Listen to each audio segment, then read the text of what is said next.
la vulnerabilidad física frente a sismos. Entonces, ¿yo qué tendré que evaluar? La construcción, ¿cierto? Si mi construcción es resistente a los movimientos sísmicos, si no está agrietada, si está bien cimentada, ¿cierto? Entonces, fíjense que cuando definimos la vulnerabilidad física, decimos que depende de la amenaza, es decir, está estrechamente correlacionada al fenómeno que vamos a evaluar. En Colombia, digamos que tenemos una norma que es la que nos rige para las construcciones y pues prácticamente todo lo que es de sismo resistencia. Pero todavía nos falta evolucionar para otro tipo de fenómenos. En el caso particular del archipiélago, ¿cuáles serían las normas para que las construcciones sean resistentes, por ejemplo, a los ciclones tropicales? Específicamente para ese fenómeno, ¿cierto? Entonces, allí tendremos que muy seguramente Colombia tendrá que ir evaluando para que ahorita todas las construcciones en Colombia se rigen bajo exclusivamente de la norma sísmica, pero tendremos que evolucionar, pero existen metodologías para evaluar otro tipo de fenómenos, ¿cierto? Vulnerabilidad de erosión costera, que ustedes aquí tienen ese fenómeno, tenemos muchas metodologías, inclusive en la bibliografía les hemos dejado de algunas, inclusive de unos compañeros, Foca y compañía, para evaluarlos, de INDEMAT, susceptibilidad por movimientos en masa, deslizamientos, caídas de rocas, avenidas torrenciales, etcétera, etcétera. Entonces, esta es una susceptibilidad que desde el punto de vista técnico es lo que más se ha trabajado, es con lo que más hemos invertido y que obviamente también tiene un costo importante, pero que es necesario realizar. Tenemos del otro lado un universo realmente que es la fragilidad social y la falta de resiliencia. Entonces, aquí ustedes, ¿qué entienden por este ítem? ¿A qué tipo de vulnerabilidad estaríamos hablando?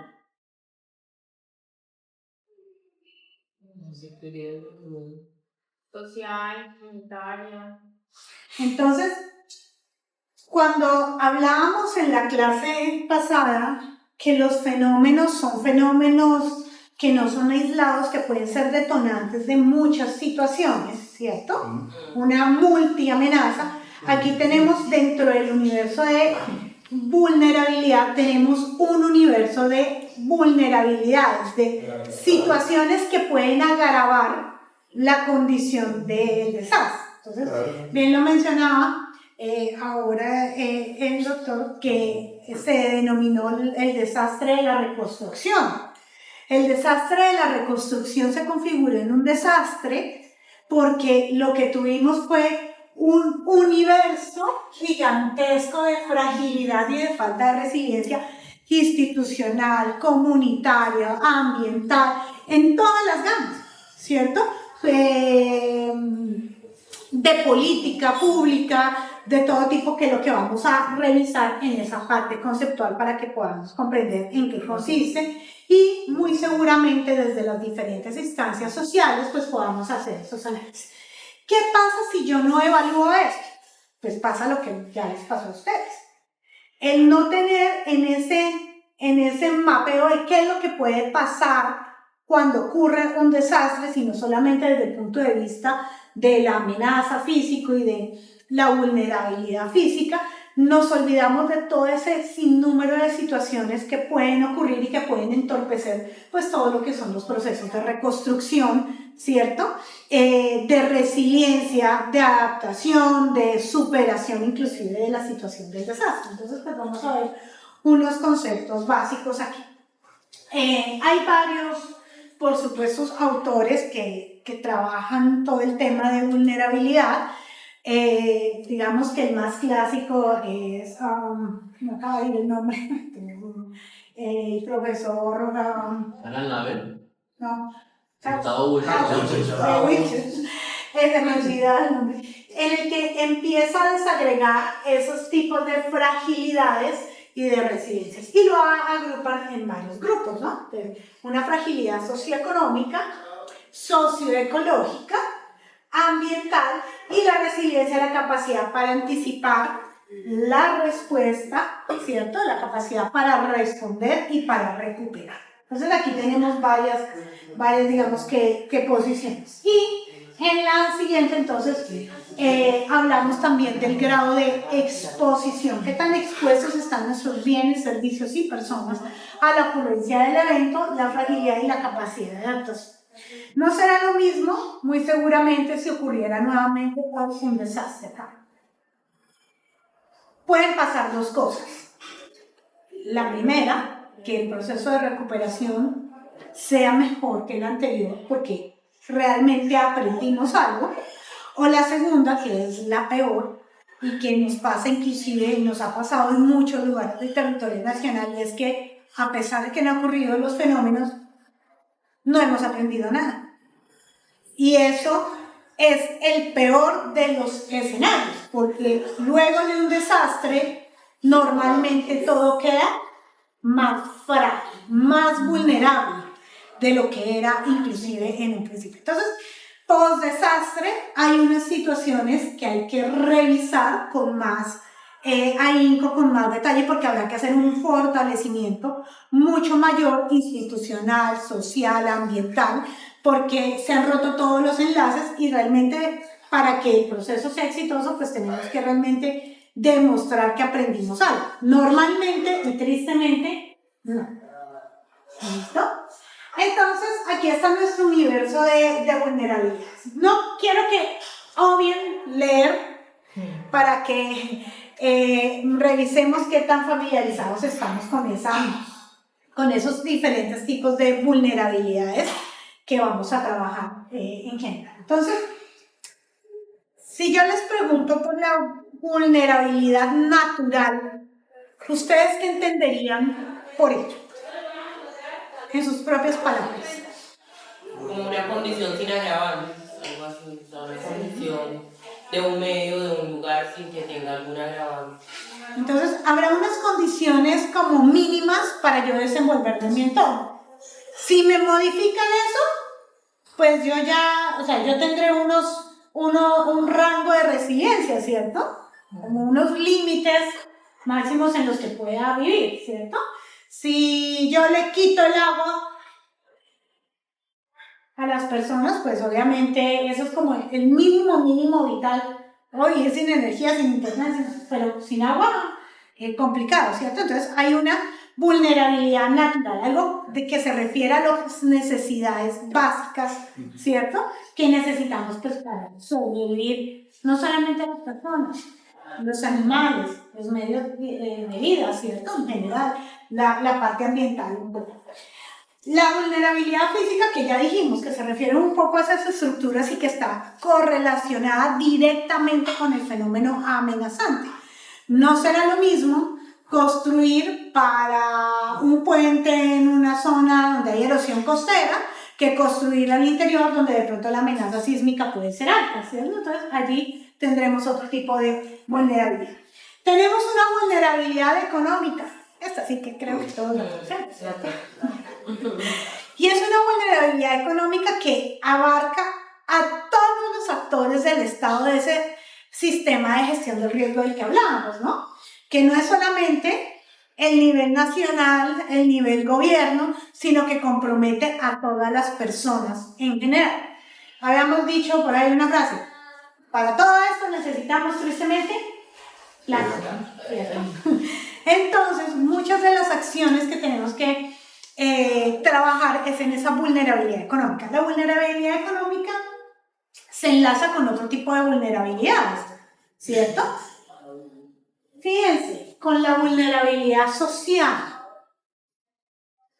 ¿Ustedes qué entienden por vulnerabilidad social?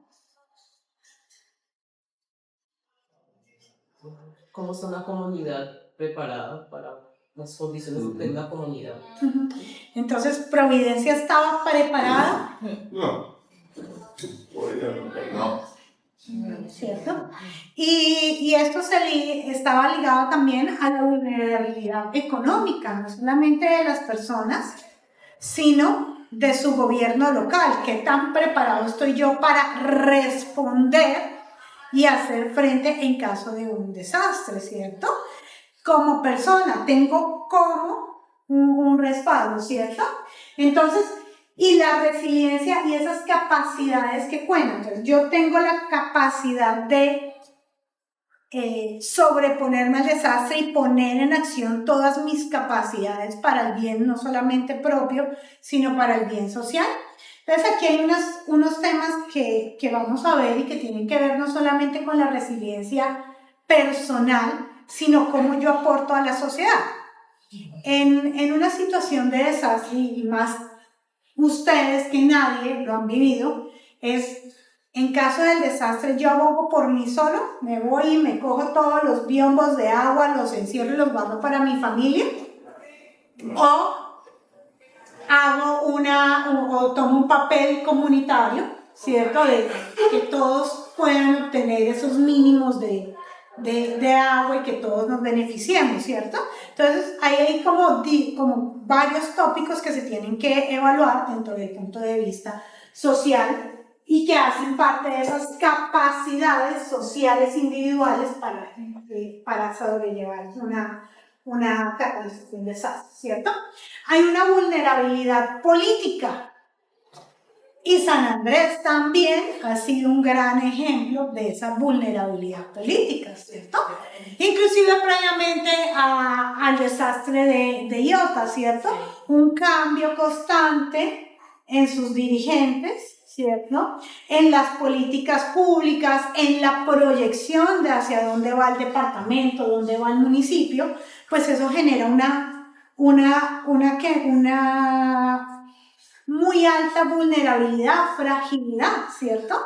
Una desconexión a veces entre sus dirigentes, la mayoría de veces, y no solamente aquí en el caso de San Andrés de Provincia, sino a nivel nacional, no hay una desconexión entre las políticas, ¿cierto?, de estos dirigentes con las necesidades de los pueblos. Entonces, por ejemplo, en una situación de desastre, y ustedes lo vivieron, es un gran quiebre, porque ¿quién debe ir llevando la batuta de hacia dónde vamos? Nuestro dirigente político, que es el que además el que puede tener la oportunidad de gestionar recursos, de organizar el territorio un poco mejor, ¿cierto? Dámosle la siguiente. Tenemos una vulnerabilidad técnica. ¿A qué hace referencia esa vulnerabilidad técnica? La estrategia. ¿Estrategias? ¿Qué más? Conocimiento. Conocimiento. ¿Qué más? Aquí lo mencionaba la profesora Adriana, y hay una capacidad técnica instalada que puede reforzarse con otra capacidad externa, pero hay es que reforzarla y no anularla. Y eso hace parte de las vulnerabilidades. El tener un inventario, un diagnóstico, un buen análisis de con qué contamos, qué tipo de profesionales, qué tipo de capacidades técnicas, qué especialidades, ¿cierto? Muy detalladas podemos tener en el territorio, pues hacen que un proceso de reconstrucción pueda ser más fácil, más viable. ¿Quién conoce más el territorio que el local? Nada. Pero aquí habría que hacer digamos que una salvedad. Y lo mencionábamos esta mañana, alguien lo mencionaba, y es muy importante. No todas las formas como yo lo hago o lo hacía ancestralmente necesariamente es lo correcto. Entonces la capacidad técnica es reconocer qué tenemos, pero también reconocer qué podemos aprender y qué podemos implementar para el beneficio de toda la sociedad. Entonces, cuando evaluamos las vulnerabilidades, ¿cierto?, tenemos que hacer un seguimiento constante para poder mantener como ese diagnóstico actualizado, porque esto es muy dinámico. Por aquí tenías una pregunta. Sí, como una observación. O sea, antes de huracán y todo eso, hay que preparar sí a la población. Bueno, esos son los sitios de refugio, así vamos a actuar. En el caso de aquella isla, los censos y los conteos están mal hechos. O sea, no hay cama para tanta gente. Entonces, a la hora de verdad pronunciarse el huracán, cuando se iba a ir a un sitio, ya estaba copado. ¿Eso cómo uno hace para que el gobierno lo corrija? Porque eso hace parte de la parte política. Bueno, hay varias cosas como lo podemos corregir. Entonces, recuerden que hay varios instrumentos, ¿cierto? Normalmente nosotros estamos pensando en los instrumentos de planificación que tiene el gobierno, la alcaldía, la gobernación. Pero recuerden que ustedes a nivel comunitario tienen también unas herramientas, ¿cierto? Entonces tenemos que organizarnos y ustedes, aquí he visto unos ejemplos bien exitosos en los que ustedes se han contabilizado en la comunidad y ustedes mismos han identificado cuáles son las construcciones seguras a donde puede ir. E incluso, creo que en los últimos talleres que hicimos con Mayo, Samuel, vimos un ejercicio que me pareció súper interesante de un conteo de las personas que están enfermas, inmovilizadas y que requieren como un tutor que se haga responsable durante la emergencia de esas personas. Entonces, a mí me pareció ese un ejercicio comunitario supremamente exitoso y que se debería replicar en todo el país, porque si yo tengo un familiar que, no sé, la persona está en cama, no se puede movilizar, pues debe haber un doliente y esa persona debe saber cómo actúa. Entonces están los planes comunitarios de gestión del riesgo. ¿Qué debo hacer yo? ¿Cuál es mi papel en comunidad? Y eso es muy importante que se construya, ustedes, por la condición raizal y ese reconocimiento de su sociedad, creo que pueden avanzar más fácil que nosotros en el interior. O sea, muchas veces uno ni siquiera conoce quién es su vecino. Ni idea. Ustedes, por ser primero un territorio más pequeño y por su cultura, se reconocen más fácilmente y han generado unos casos de éxito de generando unos planes comunitarios de gestión del riesgo y algo de lo que vamos a hablar, esos mapas de riesgo comunitarios. No hay nadie mejor que pueda identificar en dónde están y cuáles son las amenazas a las cuales ustedes realmente están expuestos y también cosas tan sencillas como yo a veces digo, listo, yo mando a la gente de, si el evento está en el norte, la mando para el sur. ¿Y en qué la mando? ¿En qué transporte? O sea, eso puede estar en un plan muy bonito, pero ustedes en la realidad saben cuál es la dificultad de trasladarse y pueden hacer unos planes comunitarios mucho más realistas que los de lo nacional. Entonces, hay que organizarnos de esa manera. Diana, yo de pronto complemento un poquito lo que acabas de decir, y es que de pronto antes de que llegaras, estábamos hablando del modelo de desarrollo. Decíamos que San Andrés no ha tenido un norte claro, no ha articulado los saberes ancestrales dentro del desarrollo, porque pues es una copia y pega de un territorio por fuera del archipiélago. Entonces, si nosotros, las herramientas de planificación territorial se articulan con la gestión del riesgo y el cambio climático. Cuando esas herramientas de planificación territorial contemplan parámetros técnicos de la gestión del riesgo, ahí empezamos a ver cómo se empieza a modificar un territorio y se empieza a incrementar su resiliencia, sus capacidades. Te lo digo en qué sentido. Si nosotros entendemos de que somos un territorio insular, que estamos expuestos a unos fenómenos hidrometeorológicos que ahorita mismo están en aumento, tanto en la frecuencia como en la intensidad, pues debemos entender que hay un modelo constructivo y que debe ser estandarizado. Nosotros no podemos seguir construyendo de la forma en cómo se construye, pues porque necesitamos tener claro que hay unos elementos materiales y técnicas constructivas que son adecuados para responder frente a eso.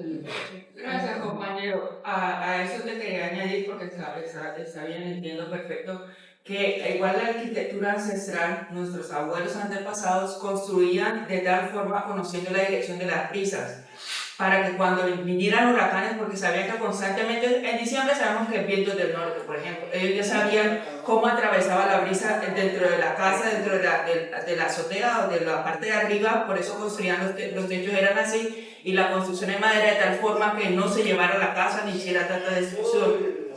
con lo que ha pasado en todos esos años es que se ha dejado construir así ya por costos, porque de verdad es costoso y porque pues ya no somos los raizales los que estamos construyendo ni haciendo la arquitectura. Pero lo importante es que esa teoría no debe estar cerrada la casa. Para seguridad, Para debe seguridad. estar cerrada. No debe ser permitir que el viento entre, porque entra el viento y te va a Te levantar. levanta. Eso es falso. No, eso es falso. Eso es falso. Totalmente falso. Yo voy a hacer un comentario y voy a sustentar lo que está hablando ella. Exactamente. Eso en el Caribe en general, las construcciones se hacen haciendo el seguimiento del movimiento de los vientos, especialmente del noreste, que son los vientos más fuertes.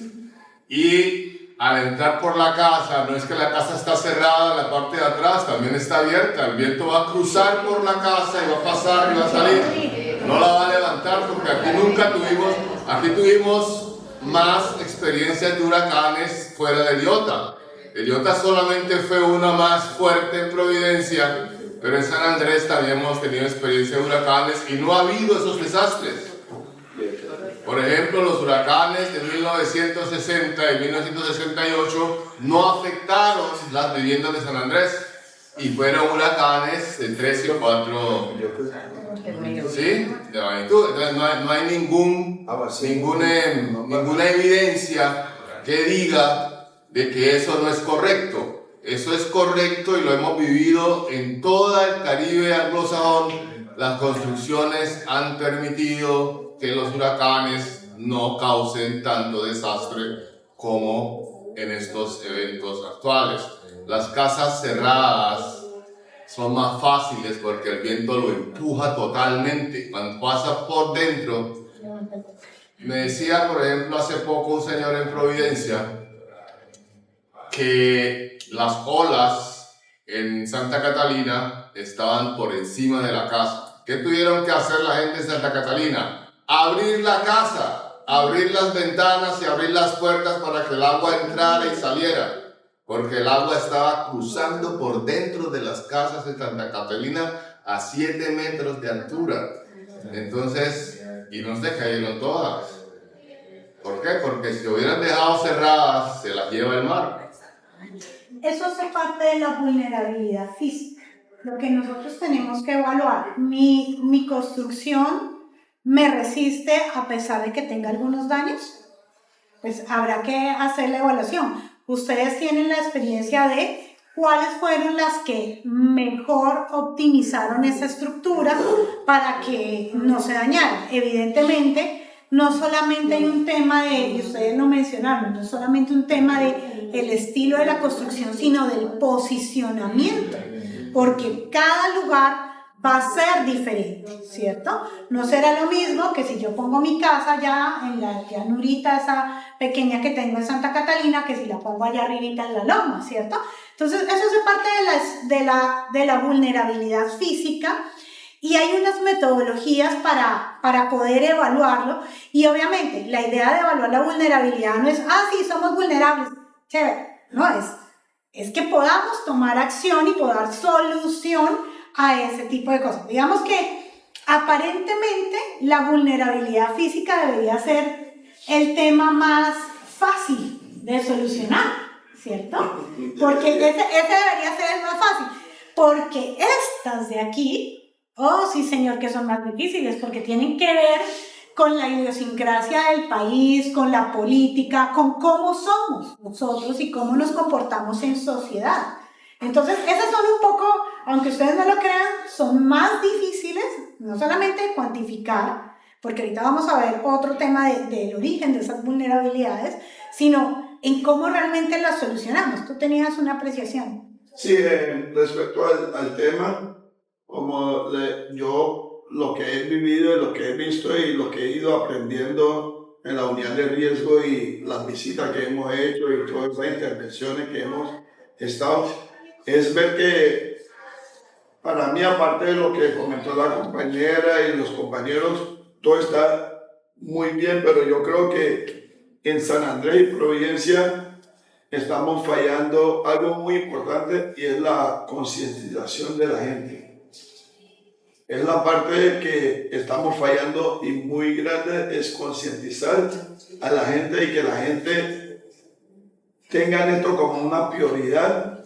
Y yo digo que hay que mantener estratégicamente, como una vez lo habíamos hecho y lo habíamos dicho en unos cursos que estábamos teniendo también con la Cruz Roja Internacional y eso, americana, y era que en toda la isla, cuando viene desde los tiempos agosto, digamos junio, empezar a concientizar a la gente durante los tiempos de sequía, no solamente por radio, por tele, pero también crear unos sistemas como letreros que hay en toda la isla, que tenga que ver con la concientización, que ahora vienen los tiempos de la niña, como uno lo dice, o tiempos de lluvias, y hay que empezar porque si uno se da cuenta, la gente, nosotros nada más hablamos de nosotros, pero yo les digo a ustedes, compañeros, hay que mirar ya nosotros. San Andrés es un sitio turístico y muy visitado. Uno no puede estar pensando solamente en nosotros. Viene un huracán en San Andrés y nosotros estamos en nosotros. ¿Dónde se mete todo ese turista que llega a tu restaurante, que llega a tu hotel, que llega a los que tienen posadas? ¿Cómo hacen ustedes o sea, el negocio es tuyo? ¿Cómo haces tú para proteger a esa gente que ya lo tienes ahí? Ya tenemos que empezar a concientizarnos muy bien generalmente de todo eso y que las posadas de todo también tengan esa construcción para resistir el impacto de cualquiera de estos elementos o lo que pueda pasar en el futuro y eso. Yo creo que necesitamos más publicidad en la isla durante todo el año para que los turistas, todo el mundo que venga acá, sepan que en esta época, hasta esta época, puede haber un riesgo, puede haber dónde tienen que ir, a quién tienen que acudir, dónde se tienen que meter, qué tienen que hacer. Ahí, eso es, digamos, como toda la política de gestión del riesgo. Conozco la amenaza, la caracterizo, difundo ese conocimiento, ¿cierto? Hablábamos que es muy importante cómo yo transmito el conocimiento, ¿cierto? Para que comprendan todos. Aquí se han hecho varios ejercicios, inclusive desde la unidad de gestión de riesgo y con comunales. Trabajamos este año unas piezas de divulgación para los turistas, que cuando entraran se les entregue una pieza de cuándo es la temporada, qué es lo que deben tener en cuenta.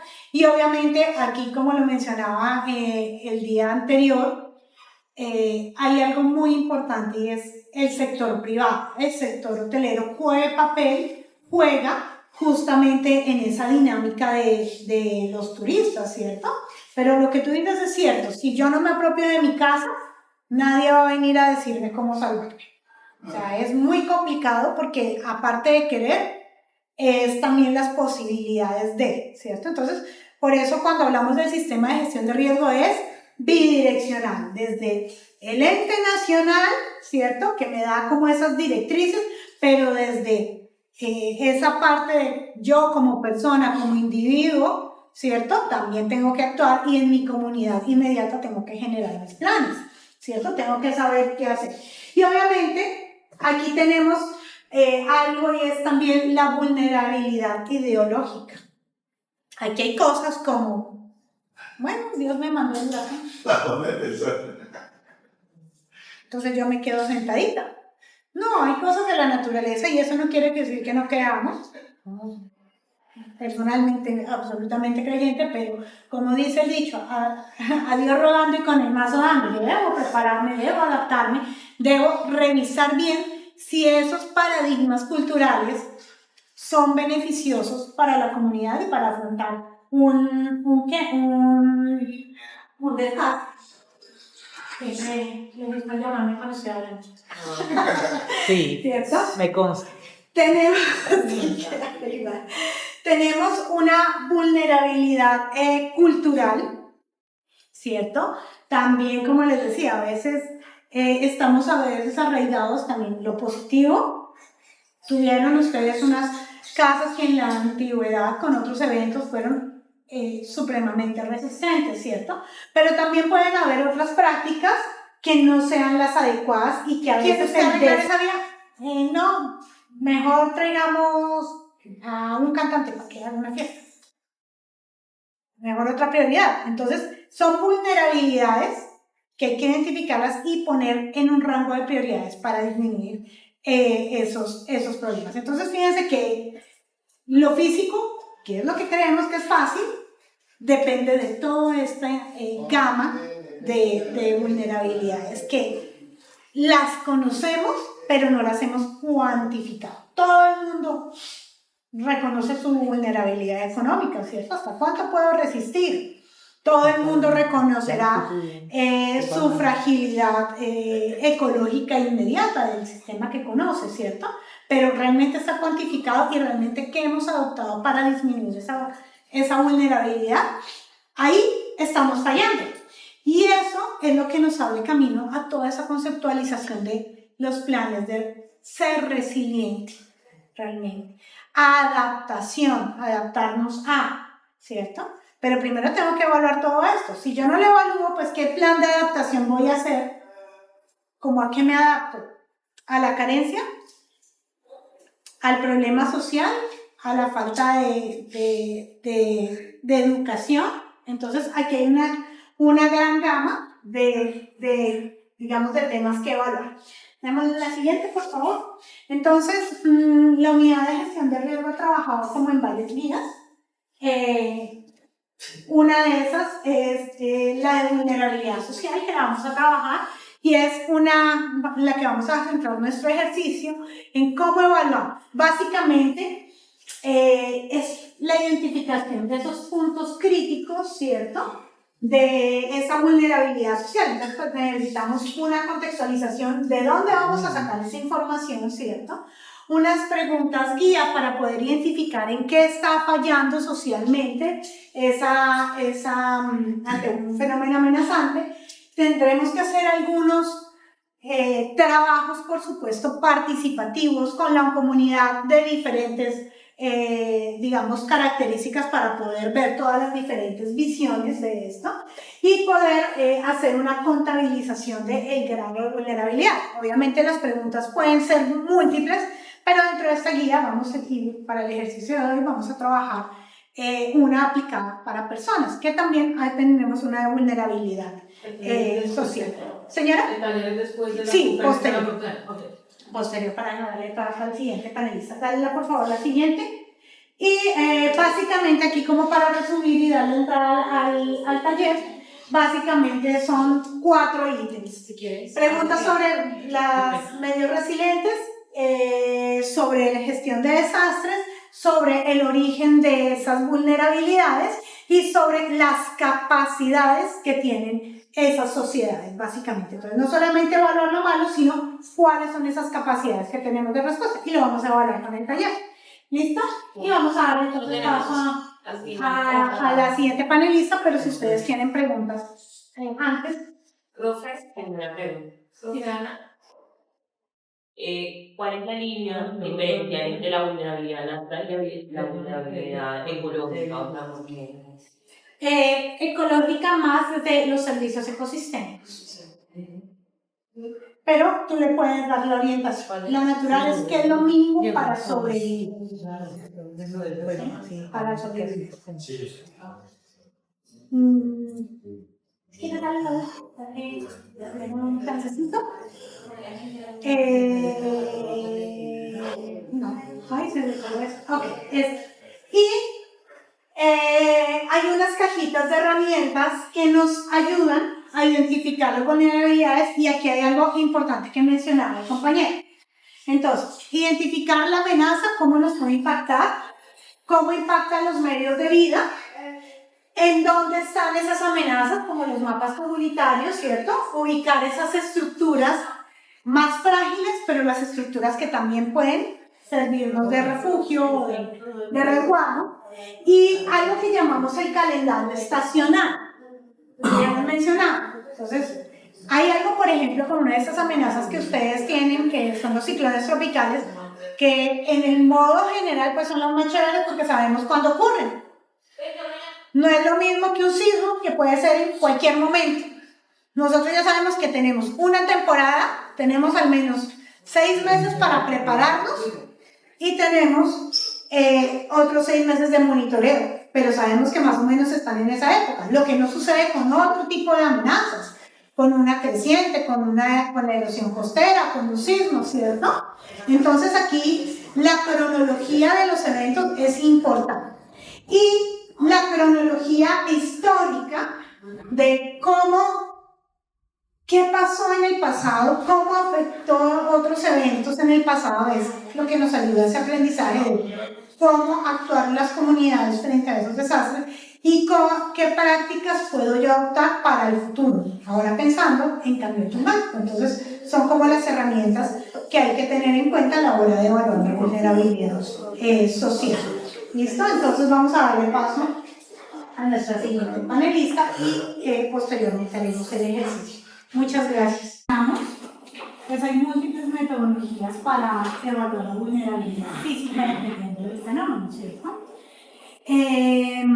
Pero dijimos que había una cantidad de dimensiones que potencializan esa vulnerabilidad, ¿cierto? Y que están asociados a esos procesos sociales.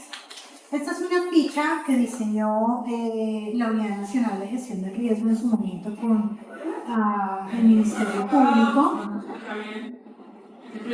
¿Ahí? Sí, ahora sí. Entonces, en esta ficha hay unas preguntas guía para poder identificar cuáles son esas principales vulnerabilidades sociales en función de 4 criterios. El primero, cómo afectan los fenómenos amenazantes a mis medios de vida. Cómo eso me puede afectar a título personal, ¿cierto? Una gran casilla de varias preguntas asociadas a la gestión del riesgo. Como lo mencionó Samuel, recuerden que gestión del riesgo es un proceso social. Como lo mencionó la profesora, sabemos, pero no somos conscientes de ese conocimiento, ¿cierto? Entonces, con estas preguntas nos ayuda como a desagregar eso que tenemos, con lo que hemos crecido, acerca de la gestión de riesgo, pero poderlo plasmar y aclarar nuestras ideas. Tenemos aparte de desarrollo de capacidades. Aquí nos deja identificar no solamente esa vulnerabilidad social, sino cómo se conecta con la vulnerabilidad institucional. Entonces, aquí podemos identificar no solamente lo negativo, sino cuál puede ser mi potencial a la hora de una condición de desastre, ¿cierto? Y finalmente tenemos unas causas subyacentes de vulnerabilidad. ¿Qué quiere decir esto? Como esto se conecta con todo, entonces realmente, como lo mencionaba Samuel, esta condición de vulnerabilidad está previa incluso a que ocurra o se materialice el desastre ambiental. Existen amenazas ambientales en su zona. Entonces, por ejemplo, vino el ciclón, pero yo vivo al lado del botadero. Ah, caramba. Estoy expuesta a una cantidad también de temas ambientales, ¿cierto? De ese tipo de amenazas que además, fíjense que hablábamos del concepto multiamenaza, eso que me puede detonar, ¿no? Entonces, fíjense por acá, ¿cierto?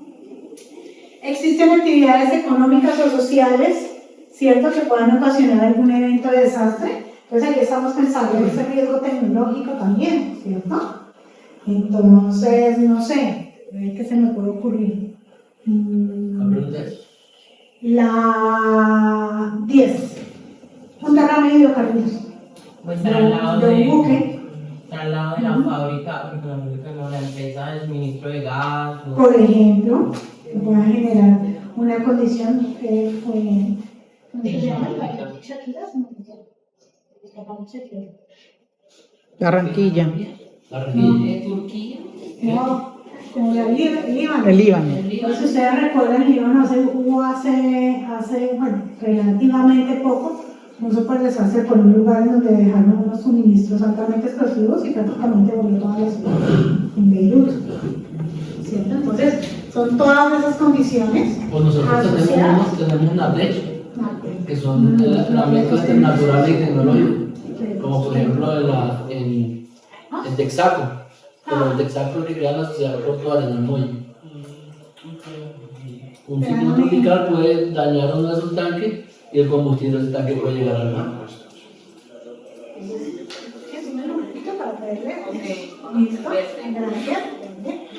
Ah, bueno, su zona, ay, yo con eso en la mano. Se ha integrado la gestión del riesgo. Ah, mentiras, me estoy pasando. Aquí conoce sobre la gestión del riesgo en el municipio. Ustedes conocen los instrumentos que tiene el municipio. Porque a veces nosotros decimos, pero es que el municipio no hace, pero conocemos realmente qué es lo que tiene, qué es lo que ellos han planeado, hemos ido a las socializaciones. Entonces, esto es bien importante. La Junta de Acción Comunal incorpora la gestión del riesgo en sus decisiones comunitarias. Entonces, la primera pregunta que uno haría es, ¿usted conoce quiénes son los actores de su Junta de Acción Comunal? Puede que ni siquiera, no tengo ni idea de quién sea el de mi barrio, de mi zona, ¿cierto? Su zona cuenta con alertas tempranas ante amenazas naturales o socionaturales. Y no es solamente el esquema de monitoreo, sino hay alguien, algo, un mecanismo que me avise para evacuar. Conozco cómo es que funciona, cómo son esos estados de alerta, ¿cierto? Se ha integrado la gestión del riesgo en las estrategias para la reducción de la pobreza en el municipio. Entonces recuerden que esto está muy ligado a esa vulnerabilidad económica, ¿cierto? Si yo tengo una condición menos favorecida, más bien económicamente, pues esto potencializa la vulnerabilidad social, ¿cierto? ¿Y su zona dispone de rutas de evacuación? Puede que sí, ¿cierto? En el siguiente ítem de desarrollo de capacidades nos preguntan sobre el gobierno municipal dispone de programas económicos y sociales dirigidos a hogares. Puede que si yo no soy beneficiaria, pues yo simplemente digo no, pero es que no los conozco. No sé tampoco qué tanto puede hacer su impacto. Entonces también esto es una invitación a informar, ¿no? Se ofrecen servicios financieros para los hogares con dificultades económicas, en la misma línea. Las personas de la comunidad poseen suficientes conocimientos y habilidades para la prevención de desastres. Entonces aquí está lo que hablaba la profesora de las conocemos, pero no somos conscientes a veces de ese conocimiento, sino que sale a flote en modo supervivencia. Pero sería bueno que lo socialicemos y lo tengamos más claro en qué podemos hacer, ¿cierto? Se han implementado acciones educativas que fomenten la cultura del conocimiento, prevención y atención del riesgo de desastre. Pues bueno, creo que posterior a IOTA, aunque ya venían varias campañas, creo que desde diferentes sectores se ha trabajado, ¿cierto? Pero ustedes han participado, aparte de esta sesión. ¿Considera que las actividades económicas disponibles contribuyen a mejorar la calidad de vida de la población? La plata no da la felicidad, pero da unos bienestares básicos, ¿cierto? Al menos, ¿cierto? Que tenemos que considerar. Y bueno, lo positivo, lo negativo. Y las causas subyacentes de la vulnerabilidad. Tenemos, aquí quedó corrida la pregunta, ¿hay respeto por el territorio de parte del Estado y las empresas? Es algo que estamos construyendo para que mejorar esa comunicación que definitivamente no hubo en el pasado. ¿El gobierno municipal promueve la protección del medio ambiente? No. ¿En su zona hay equidad entre hombres y mujeres? Pero equidad no en el contexto que lo hablábamos ayer, ¿no? No de la señora que va a hacer muros sino en equidad en el hogar, en la participación de la sociedad, cada uno jugando sus roles correspondientes, ¿no? Más de colaboración, ¿verdad? En sus zonas se han presentado episodios de violencia doméstica o sexual. Pues imagínense en una condición de desastre con unas personas intolerantes. Pues es todo complicado, ¿cierto? Bien complejo. En su zona se han presentado episodios, allá lo leímos. ¿Considera que existe un sistema de salud adecuado para atender a la población del municipio? Si en lo normal sabemos que hay precariedades, entonces imagínense en una situación de desastre, donde además se pueden requerir unos servicios muy especializados. Entonces eso hace parte de lo que tendríamos que evaluar, ¿verdad? ¿Considera que existe un sistema de educación para atender a la población infantil y adolescente del municipio? Robusto, alcanzante, mira, chévere, ya un punto positivo. Las mujeres y las minorías, como población desplazada, ¿tienen facilidades para acceder a bienes o servicios? Habría que revisar, ¿cierto? Puede ser muy personal, ¿cierto? Existen factores sociales, políticos o económicos que puedan incrementar la vulnerabilidad de los hogares con mayor exposición al riesgo de desastre. Indiscutible, ¿cierto? La población más vulnerable es reconocida por parte del gobierno municipal. Ustedes reconocieron cuál es la población más vulnerable, a pesar de que todos lo hayan sido. ¿Listo? Bueno, entonces aquí nos han compartido una de las respuestas. Y bueno, voy a sumar aquí 1, 2, 3, 4, 5, 6, 7. Se suman luego los de sí, ¿cierto? Sí, los de sí. Súmale un poquito a la escala. No, pero igual, donde pusiste el que no. Son 30 preguntas. Sería 2, 4, 5, 6, lo sumamos.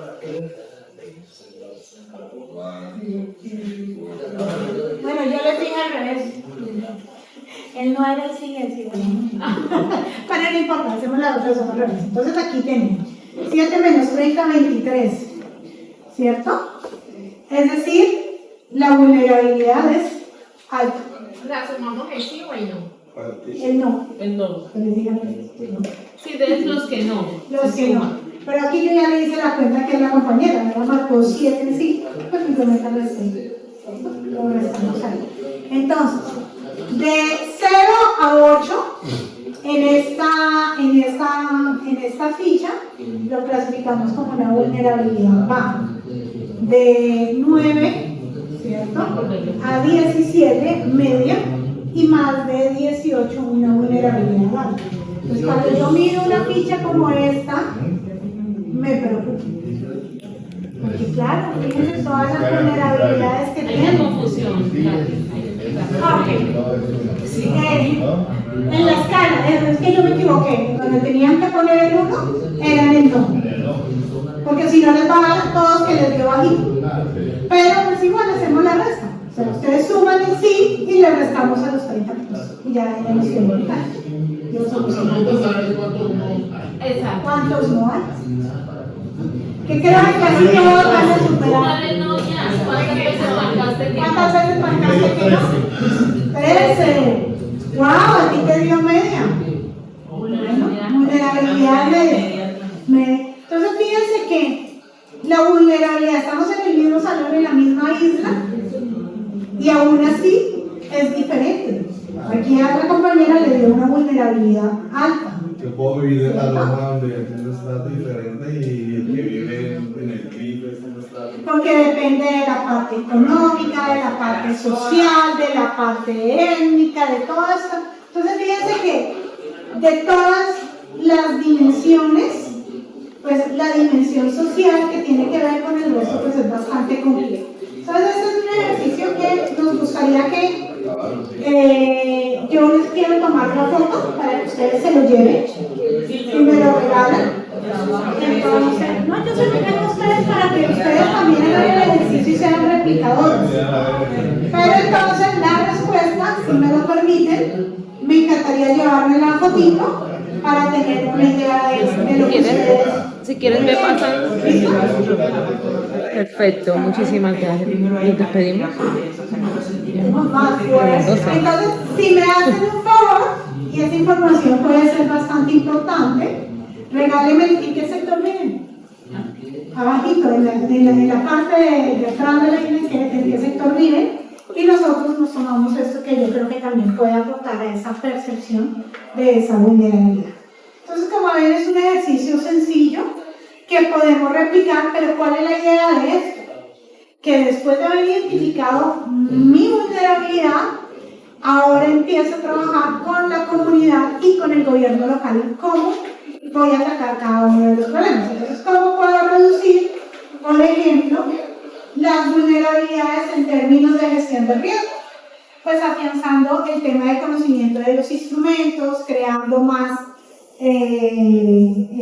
digamos que construyendo mis planes de evacuación, haciendo mis mapas comunitarios, ¿cierto? Sabiendo el qué hacer frente a cada una de las amenazas. Entonces, la idea de esta evaluación es esta. ¿Ya habían hecho ejercicios similares?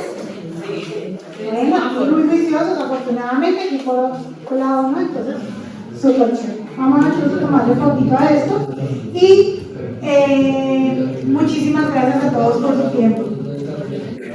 Muchas gracias.